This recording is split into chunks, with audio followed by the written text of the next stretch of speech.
ಎಲ್ಲರಿಗೂ ನಮಸ್ಕಾರ. ಸಮಾರಂಭದ ಅಧ್ಯಕ್ಷತೆ ವಹಿಸಿರ್ತಕ್ಕಂಥ ಕೋಲಾರ ಜಿಲ್ಲಾ ಕನ್ನಡ ಸಾಹಿತ್ಯ ಪರಿಷತ್ತಿನ ಅಧ್ಯಕ್ಷರಾದಂತಹ ಸನ್ಮಾನ್ಯ ಶ್ರೀ ಗೋಪಾಲ್ ಗೌಡ ಅವರೇ, ಈಗಾಗಲೇ ತಾವು ಕಂಡಂತ ಕನಸು ಅದನ್ನು ಅಕ್ಷರ ರೂಪದಲ್ಲಿ ದಾಖಲಿಸಿ ಕೃತಿಯ ಲೋಕಾರ್ಪಣೆಗೆ ಕಾರಣಕರ್ತರಾಗಿರ್ತಕ್ಕಂಥ ಕರ್ತೃಗಳು ಹಾಗೂ ಲೇಖಕರು ಆದಂಥ ಯುವಕರು ಆದಂಥ ಸನ್ಮಾನ್ಯ ಗೋಪಿನಾಥ್ ಅವರೇ, ಕೃತಿಯ ಬಗ್ಗೆ ಬಹಳ ಸಂಕ್ಷಿಪ್ತವಾಗಿ ಪರಿಚಯವನ್ನು ಮಾಡಿಕೊಟ್ಟಂತ ಅರಿವು ಶಿವಪದ ಅವರೇ, ಪ್ರಕಾಶಕರಾಗಿ ಬಹಳ ಉತ್ತಮವಾದ ಕೆಲಸವನ್ನ ಮಾಡ್ತಾ ಇರ್ತಕ್ಕಂಥ ಪ್ರಕಾಶಕರಾದಂಥ ಸನ್ಮಾನ್ಯ ರಾಜಶೇಖರ್ ಮೂರ್ತಿ ಅವರೇ, ವೇದಿಕೆ ಮೇಲೆ ಇರ್ತಕ್ಕಂಥ ಎಲ್ಲ ಹಿರಿಯರೇ, ಗಣ್ಯರೇ, ವೇದಿಕೆ ಮುಂಭಾಗದಲ್ಲಿರ್ತಕ್ಕಂಥ ಅತಿ ಗಣ್ಯ ಬಾಂಧವರೇ, ವಿಶೇಷವಾಗಿ ಗೋಪಿನಾಥ್ ಅವರ ಅಭಿಮಾನಿ ಸ್ನೇಹಿತರೆ, ಬಂಧುಗಳೇ ಹಾಗೂ ಮಾಧ್ಯಮದ ಗೆಳೆಯರೇ, ಕಳೆದ 1 ತಿಂಗಳು ಅಂತ ಕಾಣುತ್ತೆ ನನಗೆ ಅರಿವು ಭಾರತದಲ್ಲಿ ಪರಿಚಯ ಆದಂತಹ ಗೆಳೆಯರು ಗೋಪಿನಾಥ್ ಅವರು. ಆಗ ಪರಿಚಯ ಆದಾಗ ಈ ತರ ಒಂದು ಪುಸ್ತಕ ಬರೆದಿದ್ದೀನಿ, ಅದನ್ನ ನೀವು ಬಿಡುಗಡೆ ಮಾಡಬೇಕು ಅಂತ ಹೇಳಿದ್ರು. ಆಯ್ತು ಅಂತ ಹೇಳಿದ್ರೆ ಬಹುಶಃ ಆಮೇಲೆ ಸ್ವಲ್ಪ ಸಮಯದ ಅಭಾವದಿಂದಾಗಿ ಒಂದಷ್ಟು ದಿನ ಮುಂದೆ ಹೋಯ್ತು. ಪ್ರಾಯಶಃ 1 ತಿಂಗಳು ಆಗಿರ್ಬೇಕು ಅಂತ ಅನ್ಕೋತೀನಿ.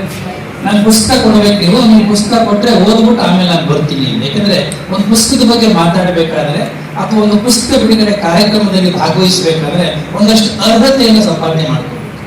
ಅದು ನಮಗಿರೋ ಅರ್ಹತೆ ನಮಗೆ ಗೊತ್ತಿದೆಯೋ ಇವಾಗ ಗೊತ್ತಿಲ್ಲ, ಆದ್ರೆ ಆ ಪುಸ್ತಕದಲ್ಲಿ ಏನಿದೆ, ಆ ಲೇಖಕರು ಏನ್ ಹೇಳಲಿಕ್ಕೆ ಬಯಸ್ತಾ ಇದ್ದಾರೆ, ಆ ಲೇಖಕರ ಆಶಯ ಏನಿದೆ, ಅವರ ಅಂತರಂಗದ ಮಾತುಗಳು ಏನಿದೆ ಅನ್ನೋದು ನನಗೆ ಗೊತ್ತಾಗಬೇಕಾಗಿತ್ತು. ಅವ್ರ ಪುಸ್ತಕ ಕೊಟ್ಟು ನನ್ನ ಪುಸ್ತಕ ಬಂದ್ಮೇಲೆ ಸಾಮಾನ್ಯಗೆ 24 ಗಂಟೆ ನಾನು ಓದಿ ಮುಗಿಸ್ಬಿಡ್ತೀನಿ. ಸೊ ಬಹಳ ದಿನ ಆಗಿತ್ತು ಓದಿ. ನಿನ್ನೆ ಕಾರ್ಯಕ್ರಮ ಇದೆ ಅಂತ ಹೇಳಿದಾಗ ಮತ್ತೆ ಅದನ್ನು ತಿರುವು ಹಾಕೊಂಡು ಸಾಮಾನ್ಯವಾಗಿ ಯಾವುದೇ ಕೆಲಸ ಮಾಡಬೇಕಾದ್ರೂ ಸ್ವಲ್ಪ ಪೂರ್ವ ತಯಾರಿ ಇಟ್ಕೊಂಡೆ ನಾನು ಕೆಲಸ ಮಾಡೋದ್ರಿಂದ ಮತ್ತೊಂದ್ಸರಿ ಓದ್ಕೊಂಡು ಬಂದಿದ್ದೀನಿ ಪುಸ್ತಕ. ಆದ್ರೆ ಪುಸ್ತಕದ ಬಗ್ಗೆ ನಾನು ಮಾತಾಡೋಕೆ ಹೋಗಲ್ಲ, ಯಾಕಂದ್ರೆ ಅದು ಶಿವಪ್ಪ ಕೆಲಸ, ಈಗಾಗಲೇ ಅವ್ರ ಕೆಲಸ ಮಾಡಿಬಿಟ್ಟಿದ್ದಾರೆ. ನನಗೆ ಬಹಳ ಖುಷಿಯಾಗಿದೆ 2 ವಿಚಾರಗಳು. ಒಂದು, ಈ ಪುಸ್ತಕವನ್ನ ತನ್ನ ಎತ್ತಮ್ಮನಿಗೆ ಅರ್ಪಣೆ ಮಾಡಿದಾರಲ್ಲ, ಬಹಳ ದೊಡ್ಡ ಮಾತಿದು. ನಿಮಗೆ ಈ ಸಂದರ್ಭದಲ್ಲಿ ನಾನು ನಿಮ್ಮ ತಾಯಿಯನ್ನು ಹುಡುಕ್ತಾರೆ, ಎಲ್ಲಿದ್ದಾರೆ ಅಂತ ಅವ್ರು ಎತ್ಕೊಂಡಿಲ್ವೋ ಏನೋ ಗೊತ್ತಿಲ್ಲ, ವೆಂಕಟಲಕ್ಷ್ಮಮ್ಮನವರು ದಯಮಾಡಿ ಎತ್ತಿ ನಿಂತ್ಕೊಂಡ್ರೆ ದಯಮಾಡಿ ನಿಂತ್ಕೊಳ್ಳಿ. ನಮಸ್ಕಾರ.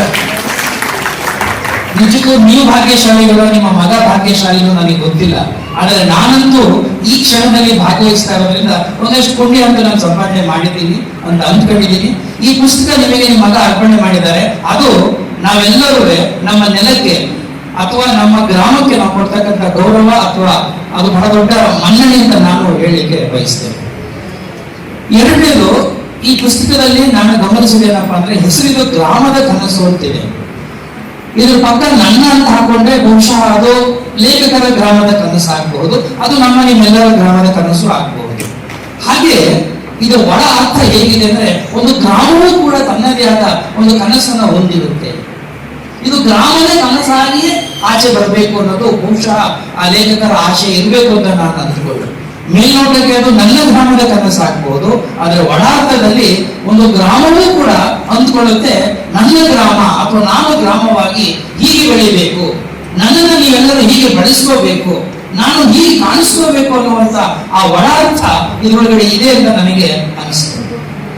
ಈ ಪುಸ್ತಕದ ಮುನ್ನುಡಿ, ಬೆನ್ನುಡಿ ಮತ್ತು ಪ್ರಕಾಶಕರ ಮಾತು ಎಲ್ಲವನ್ನೂ ನಾನು ಓದಿದಾಗ ನನಗೇನು ಅನಿಸ್ತಂದ್ರೆ, ಇಲ್ಲಿ 3 ವಿಚಾರಗಳು ಲೇಖಕರ ಬಗ್ಗೆ ನಾನು ಹೇಳಲೇಬೇಕು. ಒಂದು, ಅವರಿಗೆ ತಮ್ಮ ಊರಿನ ಬಗ್ಗೆ ನಿಜವಾದಂತ ಒಂದು ಪ್ರೀತಿ ಇದೆ. ಅವ್ರು ಹೇಳ್ಕೊಂಡ್ಬಿಟ್ಟಿದ್ದಾರೆ, ಈಗ ಮಾತಾಡ್ತಾ ಕೂಡ ಹೇಳಿದ್ರು, ನಾನೊಬ್ಬ ಕನಸುಗಾರ ಅಂತ ಹೇಳ್ತಿದ್ದಾರೆ. ಅವರ ಲೇಖಕರ ಮಾತಲ್ಲಿದೆ, ಒಬ್ಬ ಕನಸುಗಾರನಾಗಿ ನಮ್ಮ ಗ್ರಾಮವನ್ನ ಹೇಗೆ ಅವರು ಚಿತ್ರಿಸಿಕೊಳ್ಳಬಹುದೋ ಆ ರೀತಿ ಎಲ್ಲ ಸಾಧ್ಯತೆಗಳನ್ನ ನೋಡಿದ್ದಾರೆ. ಇಲ್ಲಿ ನಾನು ಗಮನಿಸಿದ್ದು ಅದು ಅವರ ಗ್ರಾಮದ ಮೇಲೆ ಇರ್ತಕ್ಕಂಥ ನಿಷ್ಕಲ್ಮಶವಾದಂತ ಒಂದು ಪ್ರೀತಿ. ಮತ್ತೊಂದು, ಅವರು ಬಹಳ ಶ್ರಮ ಪಟ್ಟಿದ್ದಾರೆ ಸಾಕಷ್ಟು ಅಂಕಿಅಂಶಗಳನ್ನ ಪಡೆಯೋದಕ್ಕೆ. ಮತ್ತೆ ಇನ್ನೊಂದು ಅಂಶ ನಾನು ಗಮನಿಸಿದ್ದು, ಒಂದಷ್ಟು ಸಂಶೋಧನೆ ಕೂಡ ಅವರು ಮಾಡಿದ್ದಾರೆ ಅಂತ. ಈ 3 ಅಂಶಗಳನ್ನ ಮೇಳೈಸಿಕೊಂಡು ಬಹುಶಃ ಈ ಗ್ರಾಮದ ಕನಸು ಇವತ್ತು ನಮ್ಮೆಲ್ಲರ ಮುಂದೆ ಇದೆ ಅಂತ ನನಗೆ ಅನಿಸುತ್ತೆ. ಸಾಮಾನ್ಯವಾಗಿ ಪುಸ್ತಕ ಓದುವ ಸಂಸ್ಕೃತಿಯಿಂದ ನಾವೆಲ್ಲ ದೂರ ಹೋಗುವಂತ ಕಾಲಘಟ್ಟದಲ್ಲಿ ಇದ್ದೀವಿ. ಹಳ್ಳಿಗಳು, ನಮ್ಮ ಶಿವಪ್ಪ ಹೇಳ್ತಾ ಇದ್ರು, ಹಳ್ಳಿಗಳು ಸಾಮಾನ್ಯವಾಗಿ ಅದು ಮರೆಯಾಗ್ತಾ ಇದೆಯೋ ಅಥವಾ ಕಳೆದೋಗ್ತಾ ಇದೆ ಅಂತ ಅಲ್ಲ. ಹಳ್ಳಿಗಳನ್ನ ನಾವು ನೀವು ಪ್ರಜ್ಞಾಪೂರ್ವಕವಾಗಿ ತೊರೀತಾ ಇದ್ದೀವಿ ಅನ್ನೋ ಮಾತನ್ನು ಅವ್ರು ಹೇಳ್ಬೇಕಾಗಿದೆ. ಹಳ್ಳಿಗಳು ನಮ್ಮನ್ನ ದುಡ್ತಾ ಇಲ್ಲ, ಆದ್ರೆ ಹಳ್ಳಿಗಳಿಂದ ನಾವು ಹೊರಗಡೆ ಹೋಗ್ತಾ ಇದ್ದೀವಿ. ಅಂದ್ರೆ ನಾವು ಹಳ್ಳಿಗಳನ್ನ ತೆರವು ಮಾಡುವಂತ ಕೆಲಸವನ್ನ ಮಾಡ್ತಾ ಇದ್ದೀವಿ. ಗ್ರಾಮ ಅನ್ನೋದು ನಿಮ್ಗೆಲ್ಲ ಗೊತ್ತು, ಈ ದೇಶದ ಆತ್ಮ ಇದ್ದ ಹಾಗೆ. ಒಂದು ಹಳ್ಳಿ ಈ ದೇಶದ ಆತ್ಮ. ಇವತ್ತು ಆ ಆತ್ಮ ವೇದನೆಯಲ್ಲಿದೆಯಾ, ರೋಧಿಸ್ತಾ ಇದೆಯಾ ಅನ್ನೋ ಪ್ರಶ್ನೆನ ನಾವು ಹಾಕೊಂಡ್ರೆ ಪ್ರಾಯಶಃ ನನಗನ್ಸುತ್ತೆ ಇದು ಅಕ್ಷರಶಃ ಸತ್ಯ ಅಂತ ಅನ್ಸುತ್ತೆ. ಆ ರೋಧನೆಗೆ, ಆ ವೇದನೆಗೆ ಕಾರಣ ಯಾರು ಅಂತ ಕೂಡ ಯೋಚನೆ ಮಾಡಿದಾಗ ಪುನಃ ಅದು ವಾಪಸ್ಸು ನಮಗೆ ಬರ್ತಾ ಇದೆ, ನಮಗೆ ಬರ್ತಾ ಇದೆ. ಇವೆಲ್ಲವೂ ಕೂಡ ಹೇಗಿದೆ ಅಂತಂದ್ರೆ ಸೆಲ್ಫ್ ಇನ್ಫ್ಲಿಕ್ಟೆಡ್ ಇಂಜುರೀಸ್ ಅಂತ ಕರೀತಾರೆ, ಅಥವಾ ಸ್ವಯಂಕೃತ ಅಪರಾಧಗಳು. ಇಲ್ಲಿ ನಾವು ನೀವು ಏನು ಅರ್ಥ ಮಾಡ್ಕೊಳ್ಳೋ ಪ್ರಯತ್ನ ಮಾಡಬೇಕು ಅಂದ್ರೆ, ಇವತ್ತು ನಾವು ಕವಲ ದಾರಿಯಲ್ಲಿ ಸಿಕ್ಕಾಕೊಂಡ್ಬಿಟ್ಟಿದ್ದೀವಿ. We are caught between the crossroads of development and human progress ಅಂತ. ಅಭಿವೃದ್ಧಿ ಅನ್ನುವಂತ ಪರಿಕಲ್ಪನೆಯಲ್ಲಿ ನಾವೆಲ್ಲರೂ ಮುಳುಗೋಗ್ಬಿಟ್ಟಿದ್ದೀವಿ. ಇವತ್ತು ನಾವು ಯಾರು ಕೂಡ ಅಭಿವೃದ್ಧಿ ಅನ್ನೋ ಪರಿಕಲ್ಪನೆಯನ್ನ ಸ್ಪಷ್ಟವಾಗಿ ನಾವು ಅದನ್ನ ಡಿಫೈನ್ ಮಾಡಲಿಕ್ಕೆ ಸಾಧ್ಯವಾಗಿಲ್ಲ ಅಂತ ನನಗನ್ಸುತ್ತೆ. ನನ್ನ ಪ್ರಕಾರ ಅಭಿವೃದ್ಧಿ ಇದು, ಅವರ ಪ್ರಕಾರ ಇನ್ನೊಂದು, ಇನ್ನೊಬ್ಬರ ಪ್ರಕಾರ ಇನ್ನೊಂದು ಅಂತ ಬೇರೆ ಬೇರೆ ಮಾಡೆಲ್ಗಳು, ಮಾದರಿಗಳು, ಸಿದ್ಧ ಮಾದರಿಗಳು ಕೊಡ್ತಾ ಇದ್ದಾರೆ ವಿನಃ ಇದೇ ಅಭಿವೃದ್ಧಿ ಅಂತ ಹೇಳಲಿಕ್ಕೆ ಸಾಧ್ಯವಾಗ್ತಾ ಇಲ್ಲ. ಮನುಷ್ಯನಿಗೆ ಅವಶ್ಯಕತೆಗಳಿಗಿಂತ ಇವತ್ತು ಅವನಿಗೆ ಕಂಫರ್ಟ್ಸ್ ಮತ್ತು ಲಕ್ಷರೀಸ್ಗಳು ಮುಖ್ಯ ಆಗ್ಬಿಟ್ಟಿವೆ, ಆದ್ಯತೆಯ ವಸ್ತುಗಳಾಗ್ಬಿಟ್ಟಿವೆ. ನಾವು ಅವಶ್ಯಕತೆಯ ಕಾಲವನ್ನು ದಾಟಿಬಿಟ್ಟಿದ್ದೀವಿ ಬಹಳ ವರ್ಷಗಳಿದ್ದೇನೆ. ಒಂದು ಕಾಲದಲ್ಲಿ ಈ ದೇಶದಲ್ಲಿ ರೋಟಿ ಕಪಡ ಮಕಾನ್ ಅಂತ ಮಾತ್ರ ಹೇಳ್ತಾ ಇದ್ರು. ರೋಟಿ ಕಪಡ ಮಕಾನ್ ಇದ್ರೆ ಆ ಮನುಷ್ಯ ಸಂತೋಷವಾಗಿರ್ತಾನೆ, ಸುಖವಾಗಿರ್ತಾನೆ. ಇನ್ನೊಂದು ದೊಡ್ಡ ಮಾತು, ಅದು ಶಿವಪ್ಪ ಹೇಳಕ್ ಸ್ವಲ್ಪ ಕಷ್ಟಪಟ್ಟರು, ನೆಮ್ಮದಿಯ ತಾಣಗಳು ಅಂತ. ನಾವೆಲ್ಲ ಕಷ್ಟಪಡ್ತಾ ಇರೋದು ಸುಖಕ್ಕಲ್ಲ, ಸಂತೋಷಕ್ಕಲ್ಲ, ಖುಷಿಗಲ್ಲ, ಮಜಾ ಮಾಡ್ಲಿಕ್ಕಲ್ಲ. ನಾವೆಲ್ಲರೂ ಶ್ರಮ ಪಡ್ತಾ ಇರೋದು, ನಾವೆಲ್ಲರನ್ನು ಪ್ರೀತಿಸ್ಬೇಕು ಅಂತ ಬಯಸ್ತಾ ಇರೋದು, ನಾವು ಎಲ್ಲರನ್ನ ಜೊತೆ ಕರ್ಕೊಂಡು ಹೋಗ್ಬೇಕು ಅಂತ ನಾವೆಲ್ಲ ಹಪಾಪಿಸ್ತಾ ಇರೋದು ಯಾತಕ್ಕಾಗಿ ಅಂದ್ರೆ ಒಂದು ನೆಮ್ಮದಿಯ ಗಳಿಗೆಗಾಗಿ, ಒಂದು ನೆಮ್ಮದಿಯ ಬದುಕಿಗಾಗಿ. ಆ ನೆಮ್ಮದಿಯೇ ಇಲ್ಲದೆ ಸುಖ ಕಟ್ಕೊಂಡು ನಾನೇನ್ ಮಾಡ್ಲಿ? ನೆಮ್ಮದಿ ಇಲ್ಲದೆ ಸಂತೋಷವಾಗಿರ್ಬೇಕು ನಾನು ಸಾಧ್ಯವಾ? ಆ ನೆಮ್ಮದಿಯ ತಾಣವಾಗಿದ್ದ ಹಳ್ಳಿಗಳನ್ನ, ಗ್ರಾಮಗಳನ್ನ ನಾವು ನಮ್ಮ ದುರಾಸೆಗಳಿಂದ, ದುಶ್ಚಟಗಳಿಂದ, ದುಷ್ಕೃತ್ಯಗಳಿಂದ ಏನು ಮಾಡಿದ್ದೀವಿ ಅಂತ ಯೋಚನೆ ಮಾಡಿದಾಗ ಅದು ಬಹಳ ನೋವಿನ ಸಂಗತಿ ಅಂತ ನನಗೆ ಅನ್ನಿಸ್ತದೆ. ನಿಜ, ಅಭಿವೃದ್ಧಿ ಅಂತ ಆಗ್ಲೇ ಹೇಳಿದ್ರೆ ಅನಿವಾರ್ಯಗಳನ್ನು ಸೃಷ್ಟಿ ಮಾಡಿಬಿಟ್ಟಿದೆ. ಇವತ್ತು ನಾನು ನಿಜ ನನ್ನ ಗ್ರಾಮದಲ್ಲಿದ್ದೆ, ಹಳ್ಳಿಯಲ್ಲಿ ಹುಟ್ಟಿದ್ದೀನಿ, ಹಾಗಾದ್ರೆ ನಾನು ಇಲ್ಲೇ ಬದುಕಬೇಕಾ, ನಾನು ಇಲ್ಲೇ ಸಾಯ್ಬೇಕಂತ ನೀವು ಪ್ರಶ್ನೆ ಕೇಳಬಹುದು. ಇಲ್ಲ, ಆ ಥರ ಏನಿಲ್ಲ. ನಮ್ಮ ಬೆಳವಣಿಗೆಗಾಗಿ ನಾವು ಬೇರೆ ಬೇರೆ ಮಾರ್ಗಗಳನ್ನು ಅನುಸರಿಸ್ತೀವಿ. ಶಿಕ್ಷಣ ಮುಖ್ಯ, ನಿಜ, ಶಿಕ್ಷಣ ಹುಡುಕೊಂಡು ಹೋದ ನಂತರ ಉದ್ಯೋಗ ಬೇಕು, ಉದ್ಯೋಗ ಸಿಕ್ತು, ಆಮೇಲೆ ಏನಾಯ್ತು? ನಾವು ನಮ್ಮ ನೆಲೆಯನ್ನ ಮರೆತು, ನಮ್ಮ ಬೇರನ್ನ ಮರೆತು, ಮನುಷ್ಯನಿಗೆ, ಮಕ್ಕಳಿಗೆ ರೆಕ್ಕೆ ಬಂದಾಗ ಅದು ನೆಲವನ್ನು ನೋಡೋದಿಲ್ವಂತೆ, ಅದು ಬೇರನ್ನ ನೋಡೋದಿಲ್ವಂತೆ. ಯಾರಿಗೆ ಬೇರಿನ ಜೊತೆಯಲ್ಲಿ ಸಂಬಂಧ ಕಡಿತವಾಗ್ಬಿಡ್ತಾರೋ ಅವರು ಮನುಷ್ಯತ್ವದಿಂದ ದೂರ ಹೊರಟೋಗ್ತಾರೆ. ಅದು ಮಣ್ಣಿನ ಮತ್ತು ಹಳ್ಳಿಯ ಗ್ರಾಮದ ತಾಕತ್ತು. ನಮಗೇನಾಗೋಗಿದೆ ಇವತ್ತು, ಎಲ್ಲರೂ ಭ್ರಮೆಯಲ್ಲಿ ಬದುಕ್ತಾ ಇದ್ದೀವಿ, ಭ್ರಾಂತಿನಲ್ಲಿ ಬದುಕ್ತಾ ಇದ್ದೀವಿ. ಒಂದು ಸಾರಿ ನಾವು ಹೋಗಿ ನಗರದ ಆಕರ್ಷಣೆಗೆ ಸಿಲುಕಿ ಬಿಟ್ರೆ ಆ ಸೆಳೆತ ನಮ್ಮನ್ನ ಸುಳಿಯಲ್ಲಿ ಸಿಕ್ಕಾಕೊಂಡಾಗಿ ಮಾಡ್ತಾ ಇದೆ. ವಾಪಸ್ಸು ಬರಬೇಕಾದಷ್ಟು ಸಮಸ್ಯೆಗಳನ್ನ ನಾವೇ ಸೃಷ್ಟಿ ಮಾಡ್ಕೋತಾ ಇದ್ದೀವಿ. ನಾವೇ ತಲೆಯ ಮೇಲೆ ಭಾರವನ್ನ ಹೇಳ್ಕೊತಾ ಇದ್ದೀವಿ. ಇವೆಲ್ಲವೂ ಕೂಡ ನಾನು ಹೇಳ್ತಾ ಇದ್ದೀನಿ, ಸ್ವಯಂಕೃತ ಅಪರಾಧ ಅನ್ನುವ ಇನ್ವರ್ಟೆಡ್ ಕಾಮ ಒಳಗಡೆನೇ ಬರ್ತಾ ಇದೆ. ಎಲ್ಲ ಒಂದು ಕಡೆ ನಾನು ಮಿತಿ ಹಾಕಬೇಕಾಗಿತ್ತು ನನ್ನ ಬದುಕಿಗೆ, ಎಲ್ಲ ಒಂದು ಕಡೆ ನಾನು ನನ್ನ ಬದುಕಿನ ಲಗಾಮನ್ನ ನನ್ನ ಕೈಲಿ ಇಟ್ಕೋಬೇಕಾಗಿತ್ತು. ಅದರ ಲಗಾಮ್ ಇವಾಗ ಬೇರೆಯವ್ರ ಕೈ ಕೊಟ್ಬಿಟ್ಟಿದ್ದೀನಿ. ಶಿವಪ್ಪ ಒಳ್ಳೆ ಮಾತು ಹೇಳಿದ್ರು, ಯಾಕೋ ಅದು ವಿಸ್ತರಿಸ್ತಾರೆ ಅಂತ ಅಂದ್ಕೊಂಡಿದ್ದೆ. ಭೂ ಹಿಡುಕರು ಅಂತ ಒಳ್ಳೆ ಮಾತು ಹೇಳಿದ್ರು, ಐ ವಾಸ್ ಸೋ ಇಂಪ್ರೆಸ್ಡ್. ಒಳ್ಳೆ ಮಾತು ಅದು. ಆ ಭೂ ಹಿಡುಕರು ಅಂತ ಹೇಳಿದ್ರಲ್ಲ, ನಾನು ಅದನ್ನು ವಿಸ್ತಾರ ಮಾಡಿ ಹೇಳ್ತಾ ಇದ್ದೀನಿ. ಅದನ್ನ ಒಂಥರ ಮುಂಬೈಗಳು ಅಂತ ಕರಿತೀವಿ. ಇವತ್ತು ನಗರಗಳು ಏನಾಗೋಗಿದೆ ಅಂದ್ರೆ ಅನೇಕ ಗ್ರಾಮಗಳನ್ನ ನುಂಗುತ್ತಾ ಇದೆ. ಅದನ್ನ ಸ್ವಲ್ಪ ಸಂಸ್ಕೃತಿ ಆಪೋಷಣ ಮಾಡ್ಕೋತಾ ಇದೆ. ಆಪೋಷಣ ಮಾಡ್ಕೊಳ್ಳೋದ್ರಲ್ಲಿ ಗೊತ್ತಲ್ಲ, ಸಂಪೂರ್ಣವಾಗಿ ನಿಮ್ಮನ್ನ ನಾನು ಸೇವಿಸಿ ಜೀವನಿಸಿಕೊಂಡು ನಿಮ್ಮ ಅಸ್ತಿತ್ವವೇ ಇಲ್ಲದ ಹಾಗೆ ಮಾಡಿಕೊಳ್ಳೋದನ್ನ ಆಪೋಷಣ ಮಾಡಿಕೊಳ್ಳೋದು ಅಂತ ಹೇಳ್ತಾರೆ. ಆ ರೀತಿಯಾದಂತಹ ದೈತ್ಯ ಶಕ್ತಿಗಳಾಗಿ ಇವತ್ತು ನಗರಗಳು ನಿರ್ಮಾಣ ಆಗ್ತಾ ಇದೆ. ಇದಕ್ಕೆಲ್ಲ ಏನ್ ಕಾರಣ? ಅಭಿವೃದ್ಧಿ, ಪ್ರಗತಿ ಅನ್ನೋ ಹೆಸರಿನಲ್ಲಿ. ಹಾಗಾದ್ರೆ ನಮಗೆ ಅಭಿವೃದ್ಧಿ ಬೇಡವಾ? ನಮ್ಮ ಮಕ್ಕಳಿಗೆ ಶಿಕ್ಷಣ ಬೇಡವಾ? ಒಳ್ಳೆ ಉದ್ಯೋಗ ಬೇಡವಾ? ಇವೆಲ್ಲವೂ ಸರಿಯೇ. ಆದರೆ ಆ ಬೇರು ಸಂಸ್ಕೃತಿಯಿಂದ ಯಾತಕ್ಕೆ ಅವನ್ನ ನೀವು ಸಂಪೂರ್ಣವಾಗಿ ಕಡಿತಗೊಳಿಸ್ತಾ ಇದ್ದೀರಿ ಅಂತಷ್ಟೇ ನನ್ನ ಪ್ರಶ್ನೆ. ವಾಪಸ್ಸು ನಾವೆಲ್ಲರೂ ಇವತ್ತು ಒಂದು ದೊಡ್ಡ ಅಭಿಯಾನವನ್ನ ಶುರು ಮಾಡಬೇಕಾಗಿದೆ. ಏನಪ್ಪಾ ಅಂದ್ರೆ ಗೋ ಬ್ಯಾಕ್ ಟು ವಿಲೇಜಸ್ ಅಂತ ಲೇಖಕರು ಹೇಳ್ತಾರೆ ಮಾತನ್ನ. ನಾವು ಹಳ್ಳಿಗಳಿಗೆ ವಾಪಸ್ ಹೋಗಬೇಕು ಅಂತ. ಹಳ್ಳಿಗಳಿಗೆ ವಾಪಸ್ ಹೋಗದಾರೆ ಏನು ಮಾಡ್ತೀವಿ ಅನ್ನೋ ಪ್ರಶ್ನೆ. ಲೇಖಕರು ಅದ್ರ ಬಗ್ಗೆ ಚರ್ಚೆ ಮಾಡ್ತಾರೆ. ಹಳ್ಳಿಗಳಲ್ಲಿ ಬಹಳ ಕಷ್ಟ ಆಗೋಗಿದೆ, ಅಲ್ಲಿ ಬದುಕಕ್ಕಾಗ್ತಾ ಇಲ್ಲ, ಗುಂಪುಗಳಾಗ್ತಾ ಇದೆ. ಒಬ್ಬ ಏನಾದ್ರು ಒಳ್ಳೆ ಕೆಲಸ ಮಾಡಕ್ ಹೋದ್ರೆ ಅವನ ಕಾಲು ಎಳಿತಾರೆ. ಅಫ್ಕೋರ್ಸ್ ಇದಿದೆ, ಇವತ್ತು ಮಾತ್ರ ಅಲ್ಲ, ಜಗತ್ತು ಹುಟ್ಟಿದಾಗಿಂದಲೂ ಕೂಡ ಮನುಷ್ಯ ಇದ್ದ ಕಡೆ ಅಲ್ಲಿ ದ್ವೇಷ, ಅಸೂಯೆ, ಹೊಟ್ಟೆ ಕಿಚ್ಚು ಇದ್ದೇ ಇರುತ್ತೆ. ಒಬ್ಬರು ಕಷ್ಟಪಟ್ಟು ಮುಂದೆ ಬಂದಾಗ ಅವ್ರ ಕಾಲು ಎಳೆಯೋದಕ್ಕೆ ಕಪ್ಪೆಗಳ ಹಾಗೆ ಒಟ ಕೊಡ್ತಾ ಕಾಲು ಎಳೆಯೋದಕ್ಕೆ ಆ ಸಂಸ್ಕೃತಿ ನಮ್ಮಲ್ಲಿದೆ. ಅದಕ್ಕೆ ಹಿಂದೆ ರಾಮನಾಯಕರು ಈ PhD ಅಂತ ಹೇಳೋವಾಗೆಲ್ಲ ಹೇಳ್ತಾ ಇದ್ರು, PhD ಯಾಕೆ ಮಾಡಕ್ ಹೋಗ್ತೀರಿ ಅಂತ. ಯಾಕೆಂದ್ರೆ PhD ಅಲ್ಲಿ ಏನಪ್ಪಾ ಅಂದ್ರೆ ಅದು ಈ ಲೆಗ್ ಪುಲ್ಲಿಂಗ್ ಆಟಿಟ್ಯೂಡ್ ಅಂತ, ಪುಲ್ಲಿಂಗ್ ಡೌನ್ ಸಿಂಡ್ರೋಮ್ ಅಂತ. PhD ಅಂತಂದ್ರೆ ಪುಲ್ ಇನ್ ಡೌನ್ ಅಂತ. ಯಾವನ ಕಷ್ಟಪಟ್ಟು ಮೇಲೆ ಹೋಗಿರ್ತಾನೆ ತನ್ನ ಸ್ವಂತ ಬುದ್ಧಿವಂತಿಕೆಯನ್ನ, ಶ್ರಮದಿಂದ, ಪ್ರತಿಭೆಯಿಂದ, ಆದ್ರೆ ಈ ಕೈ ಹಾಕದಿರೋನು ಇರ್ತಾನಲ್ಲ, ಅವನು ಮಾಡಬಾರ್ದು ರಾಜಕೀಯ ಮಾಡ್ಕೊಂಡು ಸಂಚುಗಳೆಲ್ಲ ಮಾಡ್ಕೊಂಡು ಅವನು ಏನಾದ್ರೂ ಮಾಡಿ ತೊಂದರೆ ಕೊಡೋ ಪ್ರಯತ್ನ ಮಾಡ್ತಾನೆ ಇರ್ತಾನೆ. ಈ PhDಗಳೆಲ್ಲ ಮಾಡ್ಕೊಂಡು ಹೆಂಗಪ್ಪ ಅಂದ್ರೆ ಅವ್ನು ಮೇಲೆ ಹೋಗಿರೋನ್ನ ಹಿಡಿದು ಎಳೆಯೋದು. ಈ ಬಾವಿ ಕಪ್ಪೆ ಮೇಲೆ ನೋಡಿದ್ರಲ್ಲ, ಒಂದು ಕಪ್ಪೆ ಮೇಲೆ ಹೋದ್ರೆ ಇನ್ನೊಂದು ಕಪ್ಪೆ ಕಾಲು ಹಿಡಿದು ಎಳಿತಾ ಇರ್ತಾರೆ. ಅದಕ್ಕೆ ಒಲಿಂಪಿಕ್ಸ್ ನಲ್ಲಿ ಕಬಡ್ಡಿಯನ್ನು ಫಸ್ಟ್ ಬಂದು ಒಪ್ಕೊಳ್ಳೇ ಇರುವಂತೆ. ಒಲಿಂಪಿಕ್ಸ್ ನಲ್ಲಿ ಕಬಡ್ಡಿ ಇರಲಿಲ್ಲ, ಇಂಡಿಯನ್ ಅದು ಆಟ ಕಬಡ್ಡಿ. ಕೇಳಿದ್ರಂತವ್ರು, ಯಾಕೆ ನೀವು ಒಪ್ಕೋತಾರೆ ಅಂದ್ರೆ ಇಂಥ ಆಟ ಇದು, ಒಬ್ಬ ಮುಂದೆ ಹೋದ್ರೆ ಆಟವನ್ನು ಇಂಡಿಯನ್ ಆಗ್ತಿರಲ್ಲ. ಆಮೇಲೆ ಕಬಡ್ಡಿ ಸೇರ್ಸೋದು ಅಂತ ಹೇಳಿ ಕಬಡ್ಡಿ ಎಲ್ಲಿಂದ ಹೋಗೋದು. ಸೊ ಹೀಗೆ ನಾನು ಏನ್ ಹೇಳ್ತಾ ಇದ್ದೀನಿ ಅಂದ್ರೆ, ವಿರೋಧಿಗಳು ನಿಂದಕರು ಇರಬೇಕಯ್ಯ ಬಸವಣ್ಣ ಹೇಳ್ಬಿಟ್ಟಿದ್ದಾರೆ. ಅದೇ ಬಹಳ ವರ್ಷಗಳಾಗ ಆಗ ಹಿಂದಿಲ್ವಾ, ಪುರಂದರದಾಸ್ ಹೇಳಿಲ್ವಾ, ಇದು ಮಾನವ ಜನ್ಮ ದೊಡ್ಡದು ಅಂತ, ಒಳ್ಳೆಯವರಿಗೆ ಕಾಲವಲ್ಲ ಅಂತ. ಆಗಲೇ ಹೇಳಬೇಕಪ್ಪ. ಆದ್ರೂ ಒಳ್ಳೆ ಹುಡ್ತಾ ಇಲ್ವಾ?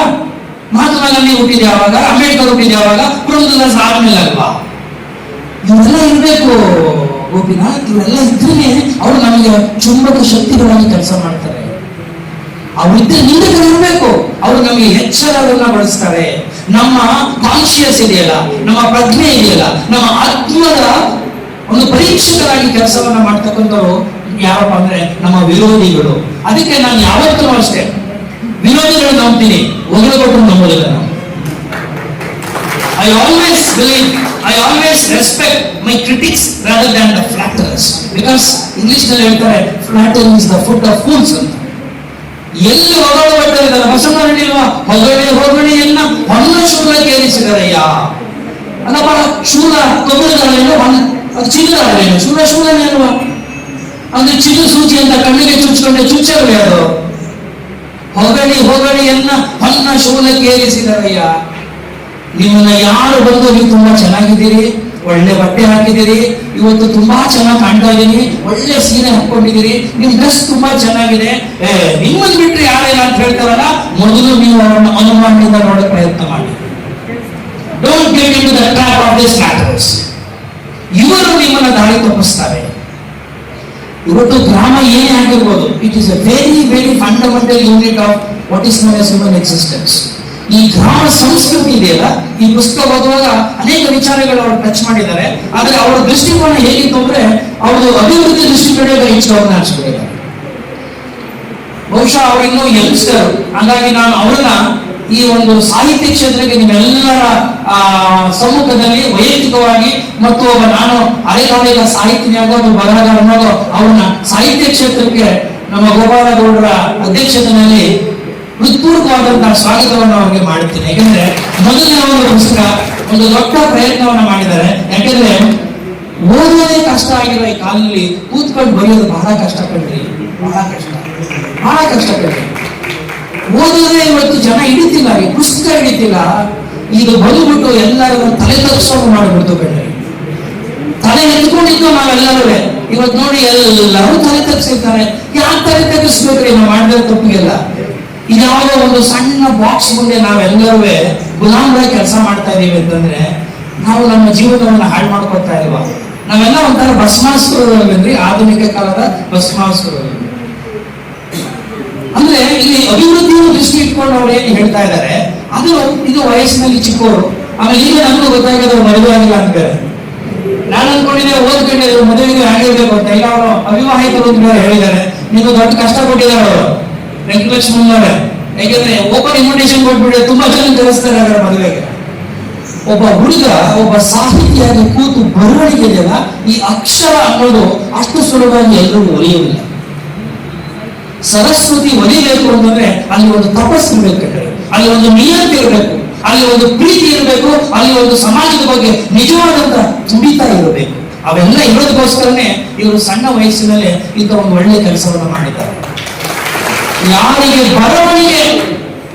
ಬರವಣಿಗೆ ಒಲಿಯುತ್ತದೋ ಅವರು ಅತ್ಯಂತ ಮಂದಸ್ಮಿತಗಳಾಗಿ ಸಮಾಜದ ಬಗ್ಗೆ ಚಿಂತನೆ ಮಾಡುವುದಾಗಿ ಮತ್ತು ಸಮಾಜದ ನಾಡಿಯನ್ನು ಅರ್ಥ ಮಾಡಿಕೊಂಡು ಆ ನಾಡಿಗೆ ಅಗತ್ಯವಾದಂತ ಔಷಧಿ ಕೆಲಸವನ್ನು ಮಾಡೋದಕ್ಕೆ ಸಾಧ್ಯತೆ ಆಗ್ತದೆ. ಹಾಗಾಗಿ ಇವತ್ತು ಬರವಣಿಗೆ ನೈಜವಾಗಿರಬೇಕು. ಬರವಣಿಗೆ ನಿಮಗೆ ಇನ್ನು ಸ್ವಲ್ಪ ಮುಂದೆ ಹೋಗ್ತಾ ಎರಡು ವಿಚಾರಗಳು ಆಸ್ ಎ ನಿಮಗೆ ಸೀನಿಯರ್ ಫ್ರೆಂಡ್ ಆಗಿ ಹೇಳ್ತೀನಿ. ಅಧ್ಯಯನಶೀಲತೆ ಒಬ್ಬ ಬರಹಗಾರನಿಗೆ ಬಹಳ ದೊಡ್ಡ ಸಂಪತ್ತು. ಯಾವುದೇ ಒಬ್ಬ ಬರಹಗಾರ ಅಥವಾ ಲೇಖಕ ಅವನಿಗೆ ಅಧ್ಯಯನ ಮಾಡದೆ ಏನಾದ್ರೂ ಹಾಗೆ ಬರೀತೀನಿ ಅಂದ್ರೆ ಅದು ನಮ್ಗೆಲ್ಲ ಗೊತ್ತಾಗುತ್ತೆ, ಬಹಳ ಬೇಗವಾಗಿ ಕಾಣುತ್ತೆ, ಬಹಳ ಸೂಪರ್ಫಿಷಿಯಲ್ ಅಂತ ಅನ್ಸುತ್ತೆ. ಅದರ ಜೊತೆಯಲ್ಲಿ ಒಬ್ಬ ಕವಿಗೆ ಲೇಖಕನಿಗೆ ಇರಬೇಕಾಗಿತ್ತಂದ್ರೆ ಬರೀ ಅನುಭವ ಮಾತ್ರ ಅಲ್ಲ, ಜೀವನ ಅನುಭವ ಬೇಕಾಗುತ್ತೆ. ಅದು ಹೋಗ್ತಾ ನಿಮಗೆ ಸಿಗುತ್ತೆ. ಜೀವನ ಅನುಭವ ಮಾತ್ರ ಸಾಹಿತ್ಯ ಕ್ಷೇತ್ರವನ್ನ ಸಂಪದ್ಭರಿತಗೊಳಿಸಬಹುದು, ಶ್ರೇಷ್ಠ ಮಟ್ಟಕ್ಕೆ ಕೃತಿಗಳನ್ನ ಅರ್ಪಣೆ ಮಾಡಲಿಕ್ಕೆ ಸಾಧ್ಯವಾಗಬಹುದು. ಸೊ ಈ ಸಂದರ್ಭದಲ್ಲಿ ನಾನು ಏನ್ ಹೇಳಕ್ಕೆ ಇಷ್ಟಪಡ್ತಾ ಇದ್ದೀನಿ ಅಂದ್ರೆ, ಗ್ರಾಮ ಅನ್ನುವ ಯೂನಿಟ್ ಏನೇ ಇರಲಿ, ನಾವು ವಾಪಸ್ ಏನಾದ್ರು ಮಾಡ್ಲಿಕ್ಕೆ ಸಾಧ್ಯವ ಅನ್ನೋದು ಅವರ ತುಡಿತ. ನಾನು ಕಲ್ತಿದ್ದೀನಿ, ನಾನು ಓದಿದ್ದೀನಿ, ನಾನು ಅಕ್ಷರ ಕಲ್ತಿದ್ದೀನಿ, ಇದಕ್ಕೆಲ್ಲ ಕಾರಣ ನಮ್ಮ ಅಮ್ಮ ಅಂತ ಹೇಳ್ತೀವಿ, ನಮ್ಮ ಅಪ್ಪ ಅಂತ ಹೇಳ್ತೀವಿ, ನಾವು ಊರು ಅಂತ ಹೇಳ್ತೀವಿ. ಆದ್ರೆ ಆ ಊರಿನ ಬಗ್ಗೆ ನಾವು ಏನ್ ಮಾಡ್ತಾ ಇದೀವಿ ಅನ್ನೋ ಪ್ರಶ್ನೆ ಬರೋದೇ ಇಲ್ಲ. ವಾಪಸ್ ಹೋದ್ರೆ ನಮ್ಮ ಊರಿನಲ್ಲಿ ನಮ್ಮನ್ನು ಯಾರು ನೋಡ್ಸಲ್ಲ, ನಮಗೆ ಗೌರವ ಕೊಡೋದಿಲ್ಲ. ಯಾಕೆ ಇವತ್ತು ಎಲ್ಲ ಅಧಿಕಾರ ಬೇಕು, ಎಲ್ಲರಿಗೂ ಅಧಿಕಾರ ಬೇಕು. ಕುರ್ಚಿ ಇದ್ರೆ ಎಲ್ಲರೂ ಬರ್ತಾರೆ, ವೇದಿಕೆ ಕೊಟ್ರೆ ಭಾಷಣ ಮಾಡ್ತಾರೆ. ಇದಷ್ಟೇ ಅಲ್ಲ, ಮತ್ತೆ ನಾವು ಇಲ್ಲಿ ನಾನು ನಿಮ್ಮ ಲೇಖನದಲ್ಲಿ ಗಮನಿಸಿದಾಗ ಇನ್ನೊಂದಷ್ಟು ಬಹಳ ಸಂಕೀರ್ಣವಾದ ವಿಚಾರಗಳನ್ನ ನೀವು ತರಬೇಕು. ಒಂದು ಗ್ರಾಮ ಅಂತ ಬಂದಾಗ ನಾನು ಆಗಲೇ ಹೇಳ್ಬೇಕು, ಆತ್ಮ ಅದು ವಿಸಿಬಲ್ ಆಗಿ ಕಾಣಿಸೋದಿಲ್ಲ. ಅನೇಕ ವಿಚಾರಗಳು ಗ್ರಾಮದಲ್ಲಿ ಅದು ಒಳಗಡೆ ಅಂತರ್ಗಾಮಿಯಾಗಿ ಗುಪ್ತಗಾಮಿಯಾಗಿ ಹೋಗ್ತಾ ಇರ್ತದೆ. ಉದಾಹರಣೆಗೆ ಇಲ್ಲಿ ನಾವು ಗ್ರಾಮ ಅಂತ ಹೇಳಿದಷ್ಟು ಜಾತಿ ವ್ಯವಸ್ಥೆ, ಅದನ್ನೂ ಇಲ್ಲ ಜಿಲ್ಲೆಯಲ್ಲಿ ಜಾತಿ ವ್ಯವಸ್ಥೆ, ಅಸ್ಪೃಶ್ಯತೆ ಬಹಳ ದೊಡ್ಡ ಒಂದು ಮಾರಕ ಒಂದು ವಿಚಾರವಾಗಿ ನಮ್ಮಲ್ಲಿ ಕಾಡ್ತಾ ಬಂದಿದೆ ಶತಶತಮಾನಗಳಿಂದ. ಅದರ ವಿರುದ್ಧವಾಗಿಯೇ ಎರಡು ಭಾರತದಲ್ಲಿ ಕೆಲಸ ಮಾಡಿದಂತ ನಿಮಗೆ ಬಹುಶಃ ಅದರ ಒಂದು ಪರಿಕಲ್ಪನೆಯ ಜೊತೆಯಲ್ಲಿ ಅದರ ಮುಖಾಮುಖಿ ನಿಮಗೆ ಚೆನ್ನಾಗಿದೆ ಅಂತ ಅಂದ್ಕೋತೀವಿ. ಅದನ್ನ ಇಳಿಸಬೇಕು. ಒಂದು ಗ್ರಾಮ ನನಗೆ ಬಹಳ ಬೇಜಾರು ಯಾಕಾಗತ್ತೆ ಅಂದ್ರೆ, ಇವತ್ತಿನ ಕಾಲದ ಯುವಕರಿಗೆ ಗ್ರಾಮದ ಪರಿಚಯವೇ ಇರುವುದಿಲ್ಲ, ಗ್ರಾಮದ ಪರಿಚಯವೇ ಗೊತ್ತಿಲ್ಲ. ಅಲ್ಲಿ ಒಂದು ಗ್ರಾಮ ಅಂತಿದೆ, ಒಂದು ಹಳ್ಳಿ ಇದೆ, ಹಳ್ಳಿಯ ರಚನೆ ಹೀಗಾಗಿದೆ, ಅಲ್ಲಿಯ ಸಾಮಾಜಿಕ ಬದುಕು ಹೀಗಿದೆ, ಅಲ್ಲಿಯ ಆರ್ಥಿಕ ಚಟುವಟಿಕೆಗಳು ಹೀಗಿದೆ ಅನ್ನುವಂಥ ಪರಿಕಲ್ಪನೆಯೇ ಇಲ್ಲದೆ ಅಮೆರಿಕಾದಲ್ಲಿ, ಇಂಗ್ಲೆಂಡಲ್ಲಿ, ಸ್ವಿಟ್ಜರ್ಲೆಂಡ್ ಕೂತ್ಕೊಂಡು ನಮ್ಮ ದೇಶದ ಬಗ್ಗೆ ಮಾತಾಡ್ತಾರೆ. ಅದು ವಿಪರ್ಯಾಸ, ಅದು ನೋವಿನ ಸಂಗತಿ. ಅವ್ರ ಜೀವನದಲ್ಲಿ ಹಳ್ಳಿಗೆ ನೋಡಿರೋದಿಲ್ಲ, ಹಳ್ಳಿಗೆ ಹೋಗಿರೋದಿಲ್ಲ. ಸಿಟಿಲಿ ಹೋಗ್ತಾರೆ, ಅವ್ರ ಅಪ್ಪ ಅಮ್ಮ ಚೆನ್ನಾಗಿ ಓದಿಸ್ಬಿಡ್ತಾರೆ, ಒಳ್ಳೆ ಕಾಲೇಜಿನಲ್ಲಿ ಅಭ್ಯಾಸ ಮಾಡ್ತಾರೆ, ಜಾಬ್ ಸಿಗ್ತದೆ, ಅವ್ರು ಹೊರಟೋಗ್ತಾರೆ. ಅವ್ರು ಯಾವತ್ತೂ ಅವ್ರು ಹಳ್ಳಿ ನೋಡಿದ್ದಾರೆ. ನಮಗೆ ಎಷ್ಟು ಜನ ನಿಜವಾಗ ನಮ್ಮ ಜಿಲ್ಲೆ ನೋಡಿದ್ದೀವಿ ಹೇಳ್ಬಿಡ್ರಪ್ಪ. ಪೂರ್ತಿ ಜಿಲ್ಲೆ ನೋಡಿಲ್ಲ. ಪೂರ್ತಿ ಜಿಲ್ಲೆ ಅಂತಂದ್ರೆ ಎಲ್ಲಾ ತಾಲೂಕುಗಳು, ಪ್ರತಿ ತಾಲೂಕು ಕೋಲಾರದಲ್ಲಿ ಅತ್ಯಂತ ವಿಶಿಷ್ಟವಾದ ತಾಲೂಕು ನೆನಪಿಟ್ಕೊಳ್ಳಿ. ಒಂದೊಂದು ತಾಲೂಕಿಗೆ ತನ್ನದೇ ಆದಂತ ವೈಶಿಷ್ಟ್ಯತೆಗಳಿದೆ. ಅದು ಎಷ್ಟು ಜನ ನಮ್ಗೆ ಗೊತ್ತಿದೆ. ಅಂತವರು ಅಲ್ಲಿ ಕೂತ್ಕೊಂಡು ಎಲ್ಲ ಹೋಗ್ಬಿಟ್ಟು ಕೋಲಾರ ಹೀಗೆ, ಭಾರತ ಹೀಗೆ, ಕರ್ನಾಟಕ ಹೀಗೆ ಅಂತ ತಪ್ಪು ಮಾಹಿತಿಗಳನ್ನ ಬಿತ್ತರಿಸೋದಿದೆಯಲ್ಲ, ಇದು ನಿಲ್ಲಬೇಕು. ನೀವು ಬನ್ನಿ, ಒಂದು ಅರ್ಥ ಮಾಡ್ಕೊಳ್ಳಿ. Try to understand this country, because this country lives in the villages even today. This country does not live in only urban areas, it doesn't live only in the city areas. ತುಂಬಾ ಜನ ಅನ್ಕೊಂಡಿದ್ದಾರೆ ಭಾರತ ಅಂತಂದ್ರೆ ಇದು ನಗರಗಳ ಪ್ರದೇಶ, ನಗರಗಳ ದೇಶ ಅಂತ. ಇಲ್ಲ, ನನಗೆ ಇವತ್ತು ಭಾರತ ಅಂದಾಗ ಎರಡೆರಡು ಭಾರತ ಕಾಣುತ್ತೆ. ಒಂದು ಶ್ರೀಮಂತ ಭಾರತ, ಒಂದು ಬಡವರ ಭಾರತ, ಒಂದು ಹಳ್ಳಿಗಳ ಭಾರತ, ಇನ್ನೊಂದು ನಗರಗಳ ಭಾರತ. ಒಂದು ಉಳ್ಳವರೆಗೂ ಇನ್ನೊಂದು ಇಲ್ಲದವರು ಭಾರತ. ಅದು ಯಾಕೆ ಕಾಣ್ತಾ ಇದೆ? ಅದಕ್ಕೆ ಪ್ರಶ್ನೆಯನ್ನು ನಾವು ಇವತ್ತಿಗೂ ಕೂಡ ಗೊತ್ತಿದೆ, ಉತ್ತರ ಕಂಡುಕೊಳ್ಳಕ್ಕೆ ಆಗಿಲ್ಲ. ಯಾಕಂದ್ರೆ ಆ ಗ್ರಾಮ ಅನ್ನುವ ಆ ರಚನೆ ಇದೆಯಲ್ಲ, ಅದು ಅಷ್ಟೊಂದು ಸಂಕೀರ್ಣವಾಗಿದೆ. ಇದ್ರ ಜೊತೆನಲ್ಲಿ ನಮ್ಗೆ ಇನ್ನೂ ಬಹಳ ದೊಡ್ಡ ಸಮಸ್ಯೆಗಳು ಅಂತಂದ್ರೆ, ನಿಮ್ಗೆ ಗೊತ್ತಿದೆ, ಇವತ್ತಿಗೂ ಕೂಡ ಹಳ್ಳಿಗಳಿಗೆ ಹೋದ್ರೆ ಮೌಢ್ಯದ ಆಚರಣೆಗಳಿದೆ. ಧರ್ಮದ ಹೆಸರಿನಲ್ಲಿ, ದೇವರ ಹೆಸರಿನಲ್ಲಿ ಇವತ್ತಿಗೂ ಶೋಷಣೆ ಆಗ್ತಾ ಇದೆ. ಅದು ಹೆಚ್ಚು ಎಲ್ಲ ಆಗ್ತಾ ಇದೆ, ಹಳ್ಳಿಗೂ ಆಗ್ತಾ ಇದೆ. ದೊಡ್ಡ ವಿಪರ್ಯಾಸ ಅಂತಂದ್ರೆ ವಿದ್ಯಾವಂತರು ಜಾಸ್ತಿ ಆಗ್ತಾರೆ. ವಿದ್ಯೆ ಕಲಿತವರಲ್ಲಿ ನಾನು ಗಮನಿಸಿದಷ್ಟು ಮೌಢ್ಯತೆಯನ್ನ ಅವಿದ್ಯಾವಂತರಲ್ಲಿ, ಅನಕ್ಷರಸ್ಥರಲ್ಲಿ ನಾನು ಗಮನಿಸಿಲ್ಲ. ಅಷ್ಟು ಬೇಸರ ಆಗುತ್ತೆ. ಅದಕ್ಕೆ ನಾವು ತುಂಬಾ ಸಂದರ್ಭಗಳಲ್ಲಿ ಅರಿವು ಭಾರತದಲ್ಲಿ ಹೇಳ್ತಾ ಇರ್ತೀನಿ, ಮ್ಯಾಕ್ರೋ ಲೆವೆಲ್ ಚೇಂಜಸ್ ಬಗ್ಗೆ ನಾವೆಲ್ಲ ಮಾತಾಡ್ತಾ ಇದ್ದೀವಿ. All of us are only focusing on macro level. ಜನರಿಗೆ ಹೇಳ್ತಾ ಇದ್ದೀವಿ, ಹೌದು ನಮ್ಮ ಅಪ್ಪ ಒಳ್ಳೆಯವರು, ನಮ್ಮ ಅಮ್ಮ ಒಳ್ಳೆಯವರು. ಎಷ್ಟು ಒಳ್ಳೆಯವರು ಗೊತ್ತಿಲ್ಲ, ಎಷ್ಟು ಕೆಟ್ಟವರು ಗೊತ್ತಿಲ್ಲ. ಯಾಕಂದ್ರೆ ನಾನು ಮೈಕ್ರೋ ಲೆವೆಲ್ ಹೋಗ್ಬಿಟ್ಟು ನಮ್ಮ ಅಪ್ಪನ ಅನಲೈಸೇ ಮಾಡಿಲ್ಲ, ನಮ್ಮ ಅಮ್ಮನ ಅನಲೈಸೇ ಮಾಡಿಲ್ಲ. I am suppose to analyse at the micro level. ಕೆಳಗಡೆ ಹಂತಕ್ಕೆ ಹೋದಾಗ ಮಾತ್ರ ನಿಮಗೆ ಸತ್ಯಗಳು ಸ್ಫುಟವಾಗಿ ಕಾಣಲಿಕ್ಕೆ ಸಾಧ್ಯವಾಗ್ತದೆ. ಕೆಳ ಹಂತಕ್ಕೆ ಹೋಗದೆ ಹೋದ್ರೆ ನಮ್ಮ ಎಲ್ಲ ವಿಮರ್ಶೆಗಳು, ನಮ್ಮ ಎಲ್ಲ ಪರ್ಸೆಪ್ಷನ್ಸ್ಗಳು, ಅಂಡರ್ಸ್ಟ್ಯಾಂಡಿಂಗ್ ಎಲ್ಲವೂ ಕೂಡ ಅದು ಒಂಥರ ಸತ್ವರಹಿತವಾದಂತಹ ಅಂಡರ್ಸ್ಟ್ಯಾಂಡಿಂಗ್ಸ್ ಆಗೋಗ್ಬಿಡ್ತದೆ. ಸೊ ಅದಕ್ಕೆ there has to be an organic connect between the person and the society. ಸಮಾಜ ಜೊತೆಯಲ್ಲಿ ನಮಗೆ ಒಂದು ಆರ್ಗ್ಯಾನಿಕ್ ಆಗಿರ್ತಕ್ಕಂಥ ಆ ಬಾಂಧವ್ಯ, ಆ ನಿಕಟವಾದಂಥ ಸಂಬಂಧವನ್ನ ನಾವು ಬೆಳೆಸ್ಕೋಬೇಕಾಗತ್ತೆ. ಅದು ಬೆಳೆಸ್ಕೋಬೇಕು ಅಂದ್ರೆ ನಮ್ಗೆ ಅದು ಗೊತ್ತಿರಬೇಕು. ಉದಾಹರಣೆಗೆ ಈಗ ನಮ್ಮ ಕೋಲಾರ ಜಿಲ್ಲೆಯಲ್ಲಿ ಗ್ರಾಮ ಅಂತ ನೀವು ಬರೀ ಗ್ರಾಮದಲ್ಲಿ ನಾವು ಮಾತಾಡ್ತೀವಲ್ಲ, ಎಷ್ಟೋ ಕಡೆ ದೊಡ್ಡ ದೊಡ್ಡ ಜಲಾಶಯಗಳಿಗೆ ಬಂದು ಗ್ರಾಮದಲ್ಲಿ ಒಳಗಡೆ ಆಗಿಬಿಟ್ಟಿದೆ. ಅವ್ರ ಸ್ಥಿತಿ ಏನಾಗ್ಬೇಡ, ಅವ್ರಿಗೆ ಹೊಸ ಗ್ರಾಮವನ್ನು ಕಟ್ಕೊಟ್ಟಿದ್ದೀವಿ, ಅಲ್ಲಿ ಬದುಕಿ ಹೆಂಗ್ ಕಟ್ಕೊಂಡಿರ್ಬೋದು. ಗ್ರಾಮ ಅಂತಂದ್ರೆ ಇವತ್ತು ಎಲ್ಲವೂ ಕೂಡ ಮೈಗ್ರೇಷನ್, ಎಲ್ಲರೂ ಹೋಗ್ತಾರೆ. ಅವ್ರು ಹೇಳಿದ್ರು, ಶಿವಪ್ಪ ಅವ್ರ ಊರಿನಲ್ಲಿ 200 ಜನ ಹೊರಗಡೆ ಹೊರಟಿದ್ದಾರೆ. ಆ 200 ಜನ ವಾಪಸ್ ಬಂದ್ರೆ ಅವ್ರ ಹಳ್ಳಿ ಏನಾಗ್ಬೋದು, ಏನಾಗ್ಬೋದು, ಆಗಿಲ್ವಲ್ಲ. ಅವ್ರ ಹಳ್ಳಿಗೆ ನಾನು ಹೋದಾಗ ಪಾಪ ಅವ್ರು ಕೇಳ್ತಾರೆ, ಇವರು ಮತ್ತು ಗೋಪಾಲ್ ಅವರು, ಸರ್ ನಾವೆಲ್ಲ ಗ್ರಾಮಗಳಿಗೆ ನಮ್ಮ ಗ್ರಾಮ ಪಂಚಾಯತಿಯಿಂದ ಕುಡಿಯೋ ನೀರಿನ ವ್ಯವಸ್ಥೆ ಮಾಡಿಸ್ಕೊಟ್ಟು RO ವಾಟರ್ ನಮ್ಮ ಹಳ್ಳಿಗೆ ನಾವು ಮಾಡಿಸ್ಕೊಂಡಿಲ್ಲ. ಆ 200 ಜನ ಮನಸ್ಸು ಮಾಡಿದರೆ ಒಂದು RO water cannot be a big challenge to those 200 people who have been educated at the cost of your own people. ಅದಕ್ಕೆ ವಿವೇಕಾನಂದ ಬಹಳ ಇಷ್ಟ ಆಗ್ತಾರೆ. ಅವ್ರು ಹೇಳ್ತಾರೆ, as long as millions live in hunger, as long as millions live in hunger and poverty, I hold every educated Indian a traitor ಅಂತ ಮಾತಾಡ್ತಾರೆ.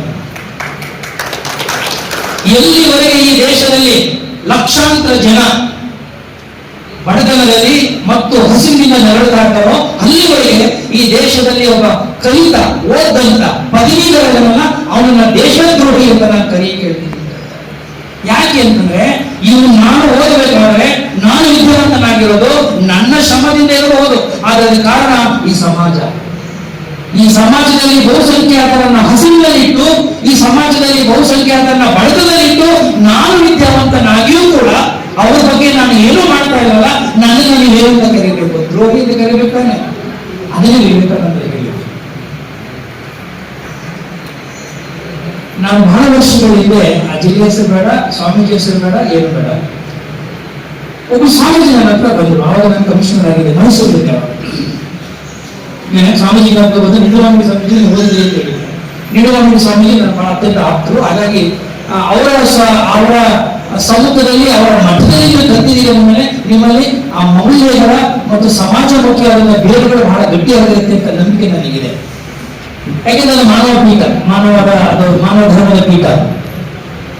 ಸ್ವಾಮೀಜಿ ಅವರು ಬಂದು ಕೇಳಿದ್ರು, ನಾವು ದೊಡ್ಡ ಒಂದು ಧಾರ್ಮಿಕ ಸಮ್ಮೇಳನ ಮಾಡ್ತಾ ಇದ್ದೀವಿ, ಅದಕ್ಕೆ ಸರ್ಕಾರದವರು 10 ಕೋಟಿನ 20 ಕೋಟಿ ಖರ್ಚು ಮಾಡ್ತಾ ಇದ್ದಾರೆ, ಅದಕ್ಕೆ ಅವ್ರು ದೊಡ್ಡ ಕೆಲಸ ಮಾಡ್ತಾ ಇದೀವಿ, ನೀವು ನಮಗೆ ಸಹಕಾರ ಮಾಡಬೇಕು.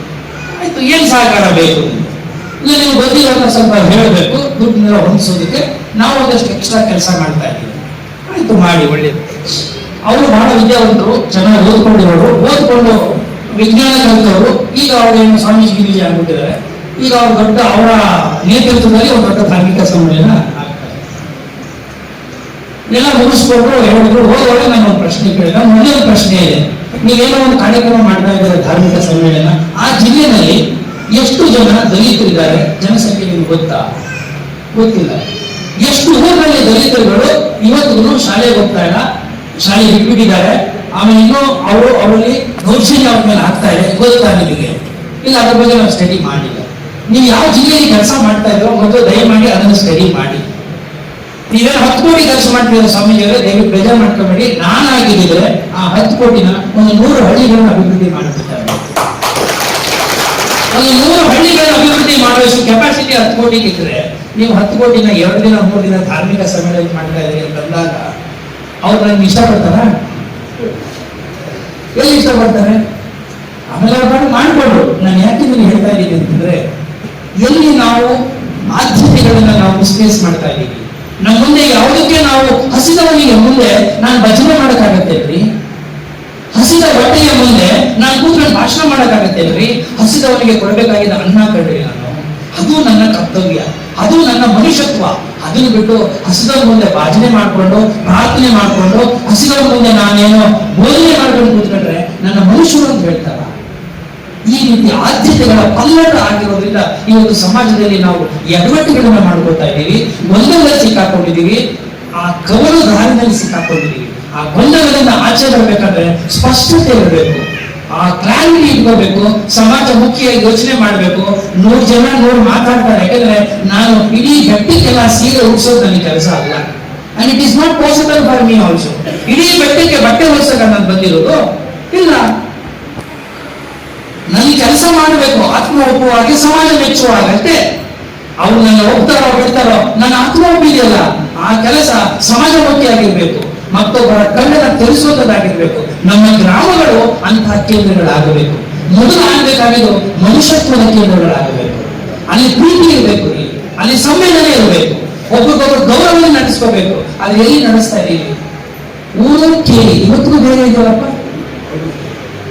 ಸಿದ್ಧಲಿಂಗನವರು ಬರೆದ್ರಲ್ವಾ 2 ಭಾಗದಲ್ಲಿ ಊರು ಕೇಳಿಯಿಂದ ಅವರ ಜೀವನ ಚರಿತ್ರೆನ.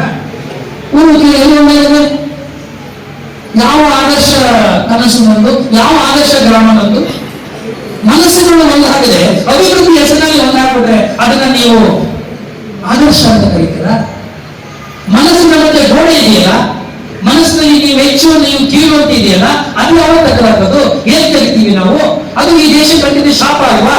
ನಿನ್ನೆ ಮೊನ್ನೆ ಶಾಪ ಅಲ್ಲ, ಇದು ಶತಮಾನಗಳಿಂದ ಅಂಟುಕೊಂಡು ಬಂದಿರೋ ಶಾಪ ಅಲ್ಲ. ನಾವು ಹುಟ್ಟಿ ನಮ್ಮ ಮಕ್ಕಳು ಹುಟ್ಟಿದಾಗ ಕೂಡ ಆ ಶಾಪ ಮುಂದುವರಿತಾ ಇದೆಯಲ್ಲ. ಈ ಮನುಷ್ಯತ್ವದ ಬಂಧುತ್ವದ ಆಧಾರದ ಮೇಲೆ ಯಾವತ್ತು ನಾವು ಗ್ರಾಮಗಳನ್ನ ನಗರಗಳನ್ನ ಕಟ್ತೀವೋ, ಆ ಗ್ರಾಮ, ಆ ನಗರ, ಆ ದೇಶ, ಆ ಸಮಾಜ ಮನುಷ್ಯ ಸಮಾಜ ಆಗುತ್ತೆ ಅನ್ನೋ ಮಾತು ಹೇಳ್ತಾ, ಮತ್ತೊಮ್ಮೆ ಗೆಳೆಯರಾದಂತಹ ಗೋಪಿನಾಥ್ ಅವರಿಗೆ ಇವತ್ತು ಬಹಳ ಒಳ್ಳೆಯ ಕೆಲಸ ಮಾಡಿ ಮುಂದುವರಿಸಿ, ಬರವಣಿಗೆ ಕೈ ಬಿಡಬೇಡಿ. ಯಾಕಂದ್ರೆ ಎಷ್ಟೋ ಸಂದರ್ಭದಲ್ಲಿ ಒತ್ತಡಗಳಿಂದ ಅದನ್ನು ಬರ್ಸಕ್ಕಾಗಲ್ಲ, ಮುಂದುವರ್ಸಕ್ ಆಗೋದಿಲ್ಲ. ದಯವಿಟ್ಟು ನಿಲ್ಲಿಸಬೇಡಿ, ಮುಂದುವರಿಸಿ, ಬೇರೆ ಬೇರೆ ಹೊಸ ಕಾನ್ಸೆಪ್ಟ್ಸ್ ಗಳನ್ನ ತಗೊಳ್ಳಿ, ಸ್ವಲ್ಪ ಆಳತೆಯಲ್ಲಿ ಒಳನೋಟಗಳನ್ನ ನೀವು ಸ್ವಲ್ಪ ಅರ್ಥ ಮಾಡಿಕೊಂಡ್ರೆ ಈ ಸಮಾಜ ನಿಮಗೆ ಬೇಕಾದಷ್ಟು ಅನುಭವವನ್ನು ಕೊಡುತ್ತೆ. ಬೇಕಾದಷ್ಟು ಅನುಭವ. ಒಬ್ಬ ವ್ಯಕ್ತಿ ಒಂದು ಜೀವನ ಪರ್ಯಂತ ತನ್ನಲ್ಲದೆ ಬೇರೆಯವರಿಗೂ ಗುಣಪಡಿಸಲಿಕ್ಕೆ ಸಾಧ್ಯವಾದಷ್ಟು ಅನುಭವವನ್ನ ಈ ಸಮಾಜ ಕೊಡುತ್ತೆ. ಆ ಜೀವನ ಅನುಭವ ನಿಮಗೆ ದಕ್ಕಲಿ, ಮತ್ತಷ್ಟು ಅಕ್ಷರದ ಒಂದು ಯಾಗ ಅಥವಾ ಯೋಗ ನಿಮಗೆ ಒಲಿದೆ ಅಂತ ಹೇಳಿದ್ರೆ ನನ್ನನ್ನು ಇಷ್ಟೊತ್ತು ಸಹಿಸಿಕೊಂಡಾಗ ಥ್ಯಾಂಕ್ ಯು.